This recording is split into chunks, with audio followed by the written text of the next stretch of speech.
just about that time of year. Leaves are now on the trees. The last sign of spring has emerged. And politically here in Washington, that means one thing. The Supreme Court of the United States is getting ready to issue their rulings. Everything from your family's finances to the future of the internet is at stake. Big issue number one, student loan forgiveness.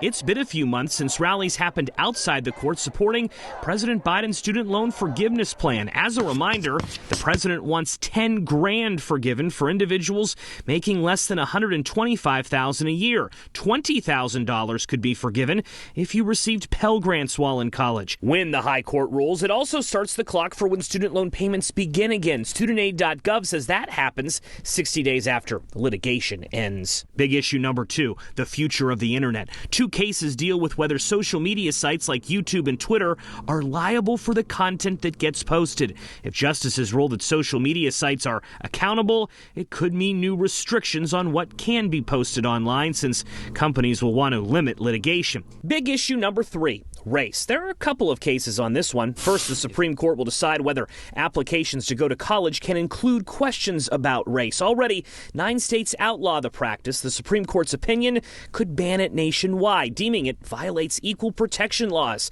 And then there is race and elections. Justices will rule whether Alabama properly drew its congressional districts. Currently, around a quarter of the voters in the state are black. However, only one congressional district is made up of majority black voters. The court's opinion could make it easier for lawmakers to draw maps nationwide without the worry of lawsuits regarding race. And finally, big issue number 4, religious liberty. This case involves a web designer from Colorado. She wants to start designing wedding websites, but says her faith won't allow her to create ones for same-sex couples. She would like the Supreme Court to say it's okay, even though the state has already told her she needs to serve everyone if she wants to operate. In recent years, justices have sided with bakers and coaches in cases where religious liberty was allegedly threatened. Critics fear the opinion could open the door for more denials of constitutional rights for LGBTQ+ Americans. Joe St. George, Scripps News, Washington.